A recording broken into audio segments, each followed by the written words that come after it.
Bom, hoje nós vamos falar sobre meditação e estados avançados de consciência que são gerados pelo processo meditativo. Bom, primeiro a gente vai começar falando sobre a definição do que é meditação. Meditação, segundo aquilo que a gente ensina dentro do The Rose Method, meditação é a parada das ondas mentais. Não confundir parada das ondas mentais com parada dos pensamentos, parada das ondas cerebrais. Se as ondas cerebrais param, você morre, né? Então, o que acontece? A parada das ondas mentais é a parada dos pensamentos. Quando a gente consegue dominar os pensamentos e fazer com que eles parem, né, estabilizem e a gente consiga ter uma clareza mental melhor, a gente entra em processo meditativo, como nós chamamos. O que acontece? No Ocidente, a palavra meditação acabou trazendo algumas definições que não necessariamente são as definições originais dentro da filosofia hindu. Por exemplo, no Ocidente se usa muito, vamos meditar sobre tal assunto, como se fosse assim, fazer uma reflexão, um pensamento, tirar algumas ideias daquele assunto que você está ali querendo tirar mais informação ou conhecer um pouco mais. Mas isso não seria meditação, porque a meditação é a parada dos pensamentos, não uma reflexão mais aprofundada sobre determinado assunto. A gente poderia chamar que a meditação poderia ser contemplação, mas também contemplação dá a ideia de um estado passivo, contemplativo, e a gente não quer isso também. A gente quer uma pessoa que tenha alta performance, que tenha mais foco, mais clareza mental. A gente não quer alguém que tenha só uma atitude de contemplação. A gente quer construir e ajudar que vocês, como pessoas que estão treinando dentro do The Rose Method, que sejam pessoas que façam, que tomem ação, que entrem em campo para superar todos os desafios e se tornarem cada vez melhores. Então, contemplação também não seria uma boa definição daquilo que a gente fala, né? O que mais? Concentração também é um termo que é muito usado. Para entrar em estado de meditação, a gente precisa ter um nível de concentração elevado, mas a concentração não é também a meditação. Então, um termo adequado, né, que a gente usa é realmente o processo de meditação, mas o entendimento da tradução original da filosofia hindu, que é a parada dos pensamentos. Quando a gente ampara os pensamentos, a gente adquire um domínio sobre a nossa mente e não deixa a mente ficar de qualquer maneira, ela não fica vaga pensando de maneira aleatória. Para deixar um pouco mais claro isso, eu vou mostrar uma imagem aqui para vocês que se chama o Lótus da meditação, que deixa claro quais são essas fases que a gente vai construindo durante o processo de exercício da meditação. Então, esse Lótus da meditação é um Lótus mesmo, né? Dá para ver ali da câmera? Dá, né? Dá. Se aproximar um pouquinho fica melhor. Tá bom. Aqui, né? Bom, o que é o Lótus da meditação? O Lótus da meditação, o Lótus dentro da filosofia hindu tem várias representatividades, né, importantes. E nesse caso da meditação, ele demonstra o quê? Desde as questões mais densas até a questão mais sutil. O que seria o mais denso, né? O lótus ele tem as raízes no lodo, lá no fundo do lago ou da região onde ele está plantado. O caule nasce na água e a flor acima, né, da superfície da água, em contato direto com a luz ou com o sol. O que representa isso? Que através lá desse lodo das profundezas que a gente vai construir a nossa concentração para em um momento eclodir um estado meditativo. As raízes aqui, onde o lótus aqui ele está ali firmado, né, e representa a nossa mente dispersa, representa a nossa mente focada em vários tempos, em vários momentos, várias coisas diferentes. Então, você, por exemplo, agora está prestando atenção na aula, mas de repente você lembrou que você tem que pagar uma conta, você lembrou que você tem que comprar alguma coisa no mercado, que você tem que falar com alguém, você teve eu falei alguma palavra, aquilo gerou uma memória afetiva ou alguma experiência que você teve, ou seja, a nossa mente por natureza, ela é desfocada, ela precisa dos pensamentos para se manter ativa, e nosso objetivo é fortalecer a mente para que a gente consiga a parada das zonas mentais efetivamente. Então, as raízes representam nossa mente ainda dispersa. Agora, se a gente vai concentrando as raízes, vai concentrando, forma o caule, aí já demonstra um nível de concentração. Concentração representada pelo caule, até que começa a aflorar ali a flor do lótus. Esse aflorar representa o estado meditativo, que foi gerado pela concentração que vai gerar esse estado de consciência expandida. E tem um estado de consciência ainda mais expandida, que é o estado de hiperconsciência, representado aqui pelo Sol dentro dessa figura. Bom, relembrando, base aqui do Lótus, Pratyahara, que é a habilidade de se concentrar, de abstrair dos sentidos. Então, quando você estiver fazendo exercício meditativo, é importante que você abstraia a audição, a visão, o tato, o olfato e o paladar, né? Que você não fique preso nesses sentidos, que você consiga abstrair. Por exemplo, está fazendo meditação e aí você passa um carro e você nem dá bola, né? Tipo, continua no seu exercício.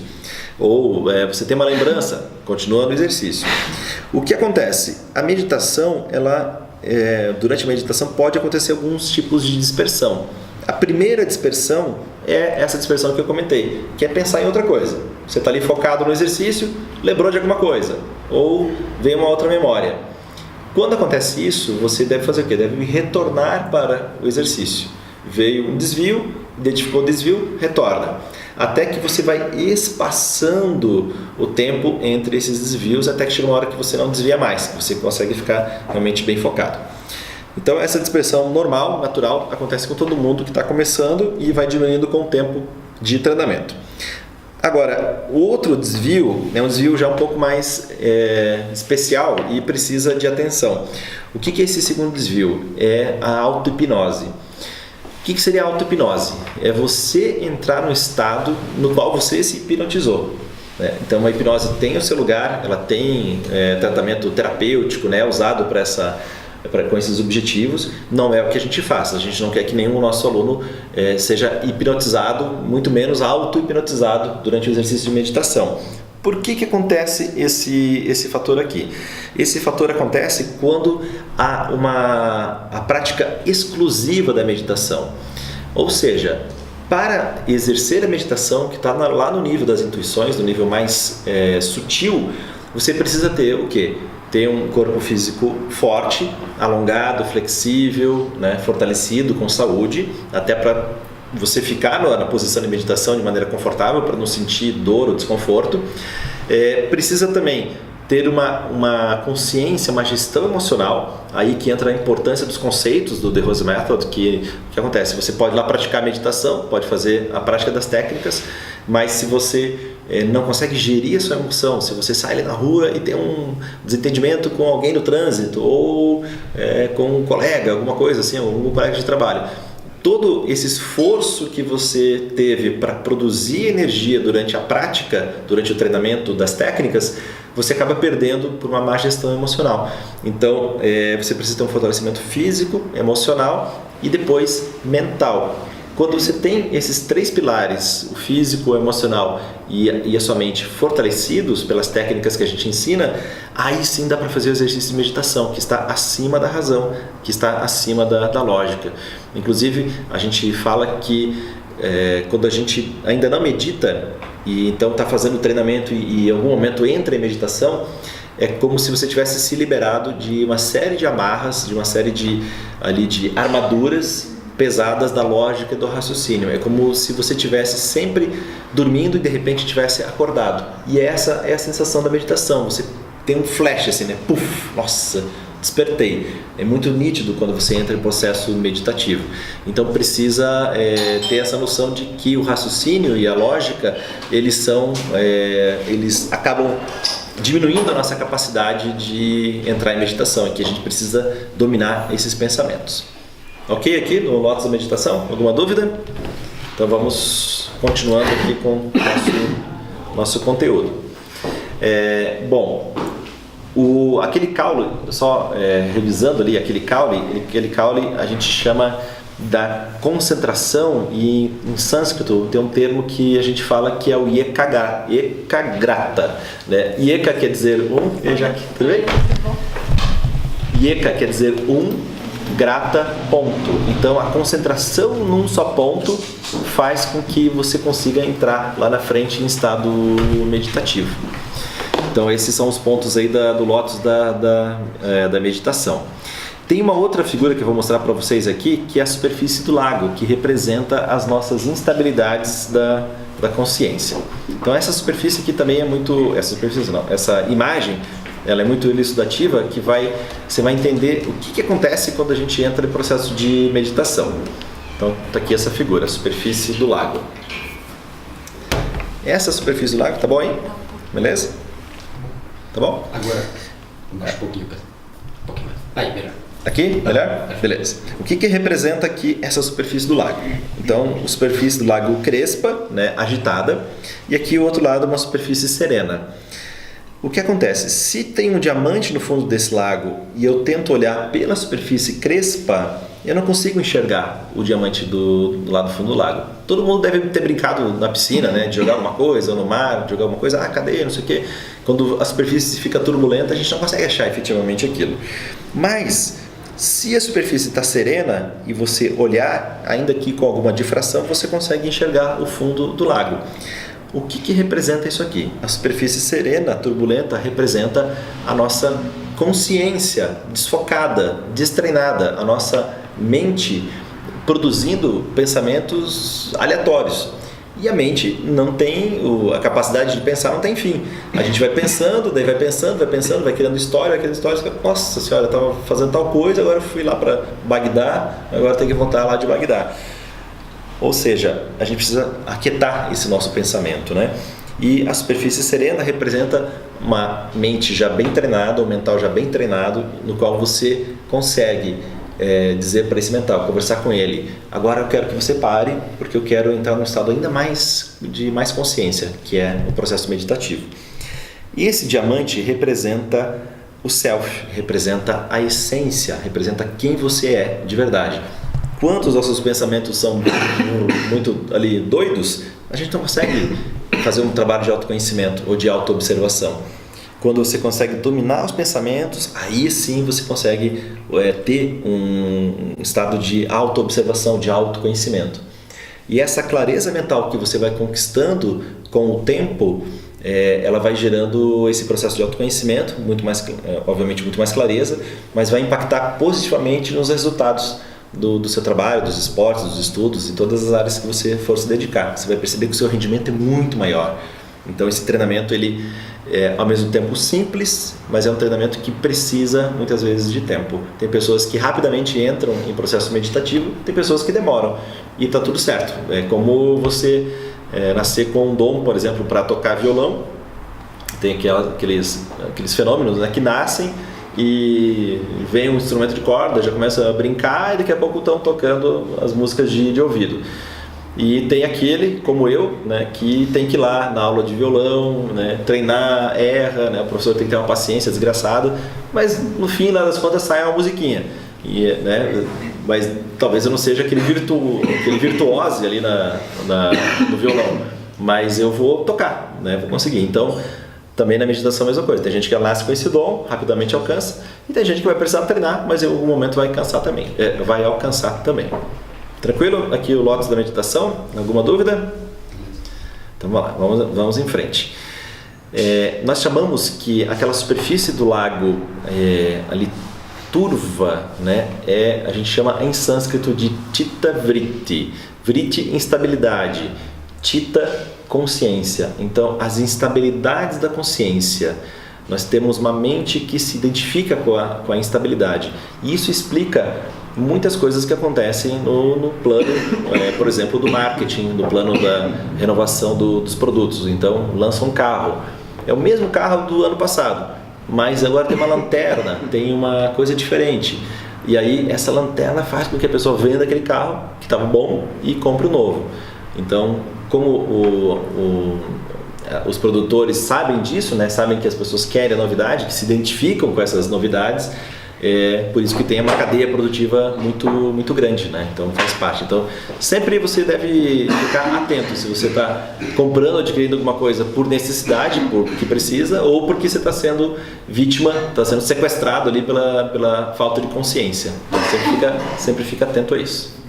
Legal? A mente, né, o processo mental, falando um pouquinho sobre a questão do raciocínio, para explicar o raciocínio é bem simples. O raciocínio ele parte da lógica e da dedução. Então, é algo do tipo 3 mais 3 igual a 6. Então, você tem uma experiência, você tem um conhecimento e aquilo dá um resultado.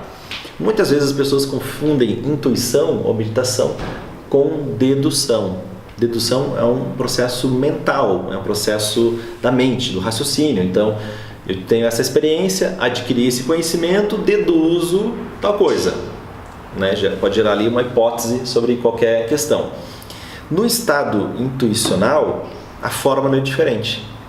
Você não tem nada de conhecimento, você não tem nada de experiência, e aí, nesse igual, você junta os dois e já é um infinito. Ou seja, a intuição é um conhecimento por via direta.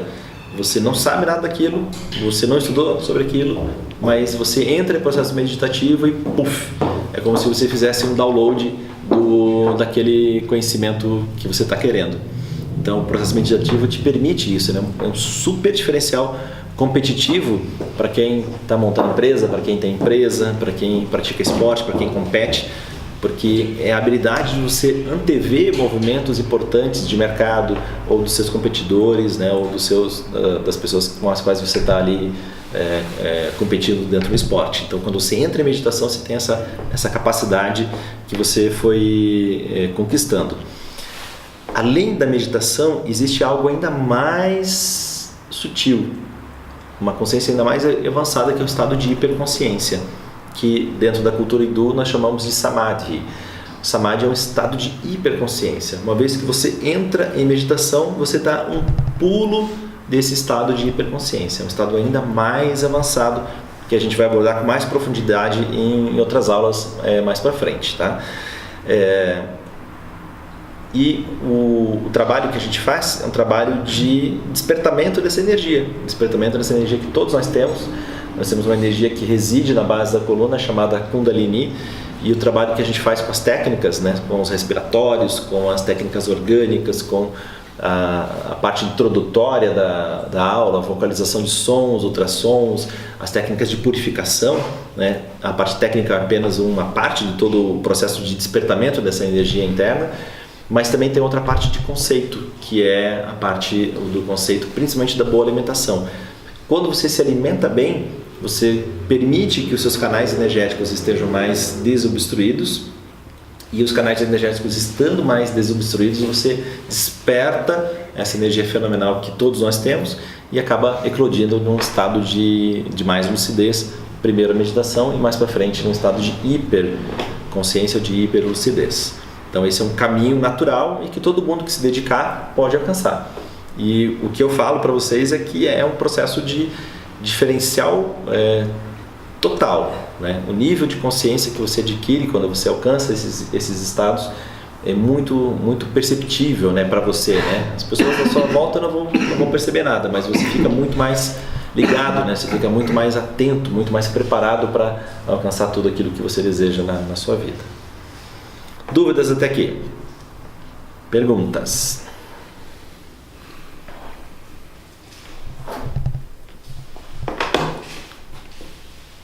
Para mim não ficou muito claro, Nilson, ali a questão da dedução ali. Muitas vezes agora que você falou isso, né? Muitas vezes eu acho que eu tive uma boa intuição, alguma coisa parecida e não sei, será que não era uma mera dedução? Pode ser que sim, pode ser que não, né? A dedução ela é bem claramente identificável. Você tem um conhecimento daquilo, você tem um conhecimento, né? Aí você tem uma experiência e aquilo te leva a fazer uma dedução. Então, por exemplo, você é padeiro, vamos supor, aí vai lá, faz o pão, não deu certo. Você tem um conhecimento de fazer pão, né? Você teve um conhecimento de fazer pão, você tem uma experiência de fazer pão. Ao ver o resultado, você percebe, deduzo que eu não coloquei o forno na temperatura certa, ou que não aqueci o forno antes, ou que hoje o dia está chuvoso e aumentou a umidade. Então isso tudo é processo dedutivo. Você tem a experiência, você tem o conhecimento, aquilo se junta e você tem uma dedução. Não tem aquela pessoa que tem um conhecimento técnico muito assim, interno, muito arraigado, aí você fala, tal coisa, ele fala, é isso aqui que acontece, né? Tipo, É como um aparelho de TV ou alguma coisa que precisa de conserto. O técnico, ele sabe exatamente o que ele tem que fazer. Às vezes quem projetou, o engenheiro que projetou, ele não sabe consertar, mas ele sabe construir. Mas o conserto, o técnico já mexe ali, já sabe o que vai fazer. É experiência com conhecimento e gera uma dedução do que se precisa ser feito. Ficou um pouquinho mais claro? Tem algum exemplo que você gostaria de lembrar? Essa semana mesmo, tive um problema lá no trabalho e que a gente não ia cumprir lá com um determinado deadline. E aí, mas eu antes eu pensei, não, aquele negócio tá com algum problema. Aí eu peguei e fui checar e ele realmente estava, fui nele seco assim. E bem aquele, tipo, que eu, nem sabia onde estava. Tipo, você pensou. Ele me veio assim, simplesmente me veio. Isso provavelmente foi uma intuição. Eu fui consultar e estava com problema. Você poderia ter pego qualquer um dos outros, exatamente, mas você pegou aquele. Exatamente. Isso é um processo intuitivo. Legal. Ele é simples desse jeito. Ele não pensa, intuição, agora vai abrir vai abrir as cortinas vermelhas, toque de trombetas, agora se prepara que vem a intuição. Não, a intuição vem, é como um flash, como isso aí. Você teve uma percepção, foi lá verificar e era aquilo. Isso é um processo intuitivo. Isso não quer dizer que a intuição é 100% correta. O índice de acerto de intuição de 70% é um índice altíssimo. Então você tem que fazer a estatística, digamos, veio essa ideia, foi um acerto, né, da sua intuição. Aí quando vier de novo, vai lá, acertei de novo, vem de novo, né, algo parecido, opa, agora errei. Né? Então não é que a intuição ela é 100%, ela não é confiável. Não é confiável, deixa eu retirar isso. Não é que ela não é 100% confiável. Assim como o nosso raciocínio também não é 100% confiável. Na realidade, o nosso raciocínio é menos confiável ainda do que a intuição. Quantos erros a gente comete? A gente acha que é de um jeito e aí vai lá ver, é de outro jeito. Não acontece isso várias vezes, né? A gente raciocina, pensa, não, tenho certeza que é assim. Putz, não era desse jeito. Então, provavelmente, sim, Marcelo, foi um processo intuitivo que teve. E é simples assim. Não é uma coisa que vem com toque de trombetas, como eu falei antes. É uma coisa bem direta, assim. Tum. Daí você vai lá e verifica se é aquilo mesmo. O que mais de dúvidas? A gente vê diversas pessoas, os bem-sucedidas, assim, pessoas que entram para a história, seja lá no nicho que for, seja lá fazendo o que for, que falam que utilizaram muito da intuição. Quais são as melhores técnicas para você melhorar o teu potencial intuitivo, digamos assim? Tem, e é isso que você falou, tem várias pessoas que entraram para a história e falavam da intuição. Por exemplo, Einstein foi um que falou claramente sobre intuição. Ele não usou o termo intuição, mas ele tem uma frase na qual ele fala: eu penso 99 vezes e a resposta não me vem. Eu paro de pensar e obtenho a resposta. Parar de pensar igual meditação, igual intuição. E não acontece, às vezes você está trabalhando no negócio, está tentando resolver, não consegue. Daí você levanta, vai pegar água, pá, vem o flash. Provavelmente é uma intuição. Ou você vai no banheiro, ou seja, quando você... uma das técnicas é essa, é a concentração, aí não deu resultado, você dispersa, pode vir a intuição aí. Então essa é uma técnica bem prática para o dia a dia. Agora, é claro, dentro dos conceitos que a gente ensina, dentro das técnicas que a gente ensina, o The Rose Method, tem ali respiração, vocalização de sons, ultrassons, purificação, técnicas de fortalecimento do corpo físico, denso, aumento de energia, técnicas de descontração, técnicas propriamente de concentração e meditação. Todo esse feixe de técnicas que a gente treina em sala de aula é para eclodir a meditação em algum momento. Tanto que a meditação é no final da aula, porque no início a gente veio preparando o físico, o emocional e o mental, que são os pré-requisitos para a gente alcançar esse estado meditativo. Demanda mais tempo do que propriamente... precisa de tempo para chegar lá. Como eu falei, alguns vão chegar rapidinho, outros vão demorar. E além dessa parte técnica, o nível de purificação influencia muito. Então, como são os seus hábitos, né? A purificação, tanto física, da alimentação, quanto purificação emocional. Aí que vem a técnica os conceitos de reeducação comportamental que a gente ensina, de boas relações humanas. Se você está se relacionando bem, você não vai se sujar emocionalmente. Sabe quando você tem uma discussão, um problema com uma pessoa e aquilo, né, gera uma densidade, você às vezes tem até uma discussão e sente que o corpo ficou todo conspurcado ali de coisas, de produtos químicos que você mesmo produziu e aquilo te deixa com, assim, até sem energia para depois realizar o que você tem que realizar. Então, se você consegue evitar as discussões do dia a dia, se você consegue treinar técnicas e se você consegue purificar através de uma alimentação adequada e hábitos adequados, hábitos que não te intoxiquem, mas que te deixam mais purificado, a meditação ocorre em algum momento.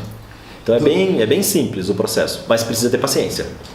Então, que naturalmente tem uma correlação muito alta entre o estado de samadhi, que é de hiperconsciência, e o estado de intuição intuitivo. Exatamente. Quem está nesse estado de hiperconsciência muito provavelmente tem um poder intuitivo bem aguçado. Assim. Exatamente. E o estado de hiperconsciência, o samadhi, ele está acima da intuição. Ele é um outro nível de consciência. Para a gente falar em níveis de consciência, né, a gente tem, vamos pegar os reinos que a gente tem no nosso universo. A gente tem o reino mineral, todos os minerais densos. Depois tem o reino vegetal, que inclui todos os vegetais e árvores e toda a nossa vegetação, todas as nossas matas e os alimentos também, que tem são de origem vegetal. Depois tem o reino animal, tem o reino dos homens. Então, relembrando, aqui o mineral, vegetal, animal e o do homem. Se a gente deixar uma pedra aqui em cima dessa mesa, deixar uma pedra e nunca mais a gente vir aqui nessa sala, essa pedra, a gente vai voltar aqui, há 100 anos a pedra vai estar aqui. Talvez a mesa já esteja ali meio podre, meio corroída, mas a pedra ainda vai estar lá.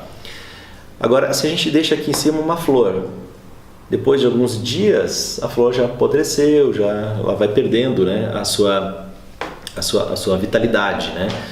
Ou seja, a pedra é mais densa, ela tem a capacidade de interação com o meio é pequena, ela não faz nada com o meio, ela sofre ações do meio, tem aqueles desgastes, aquelas formações geológicas que acontecem, que tem a formação pelo vento ou pela água, né, que molda as pedras.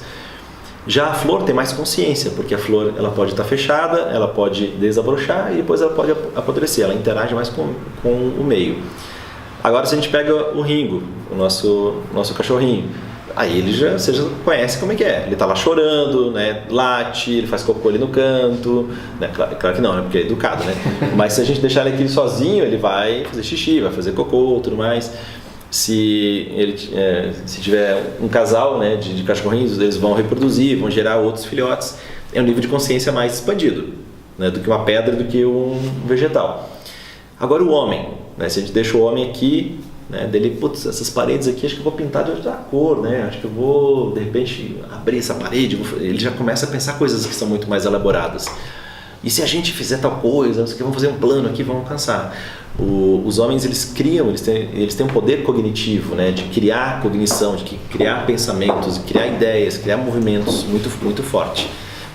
Até no livro Sapiens fala que o sucesso da espécie Homo sapiens sapiens sobre as outras espécies Homo, inclusive os neandertais, foi a capacidade cognitiva, a capacidade de criar ideias, de criar histórias, de criar ficções. Isso foi uma evolução que gerou, né, esse domínio da espécie Sapiens.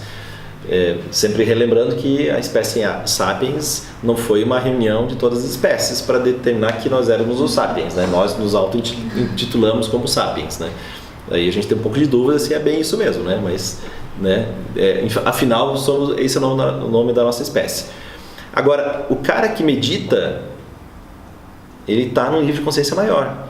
É a mesma distância que tem entre a gente aqui, que não medita, e um cachorrinho. O cachorro tem um entendimento do que você quer. Ele sabe que quando você vai dar comida, quando você vai sair de casa, quando você chega em casa, ele tem um nível de interação de conversa. Mas o nível de interação de conversa entre humanos é muito mais elaborado, muito mais profundo.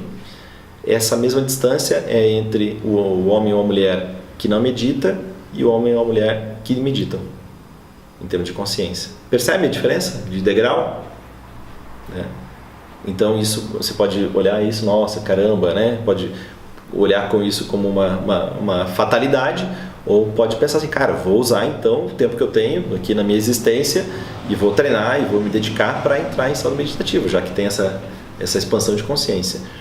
E aí tem aqui o ser humano que não medita, tem o ser humano que medita. O ser humano que medita e já entra em hiperconsciência. Então são as distâncias que a gente tem entre o reino mineral, o reino vegetal, o reino animal, o reino hominal, aquele que medita e aquele que já está em estado de mais consciência. Ficou claro? Claríssimo. Claro. O que mais? Dúvidas sobre meditação? Cara, então eu acho que muita gente confunde intuição com dedução, né? Porque eu nunca tinha parado para pensar na diferença. Mas às vezes a gente acha que ele está sendo intuitivo e está deduzindo, né? Está deduzindo. Fazendo histórico que você já tem na tua cabeça. E é claro que também entre aqui os homens, quando eu falo homens é o reino, né? Não homens, né? Mas o reino hominal, né? O reino aqui do nosso nível de consciência, de homens e mulheres. Dentro desse grupo também tem subdivisões de nível de consciência, de acordo com a cultura, de acordo com o seu grau de estudo, o seu grau de funcionamento cerebral, a sua capacidade de respiração, a sua alimentação, o meio no qual você vive. Então tudo isso vai moldando o seu nível de consciência.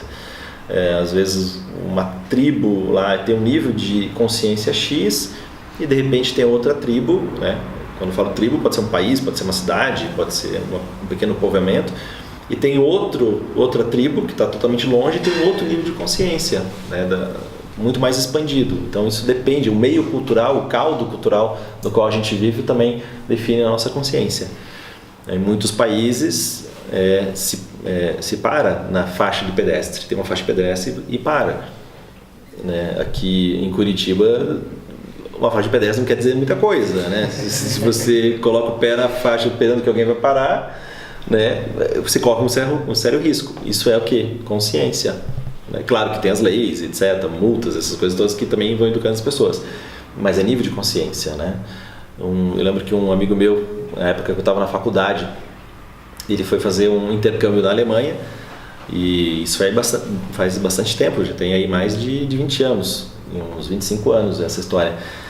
E ele falou que naquela época os alemães, ele percebia que quando eles chegavam no cruzamento, eles desligavam o carro para esperar o farol. E aí quando abria o farol, eles ligavam o carro e saíam. E hoje muitos carros, né, alguns carros, né, de maior valor já tem esse processo automático, né? Você para, ele desliga o motor, você tira o pé do freio, ele já liga e avança.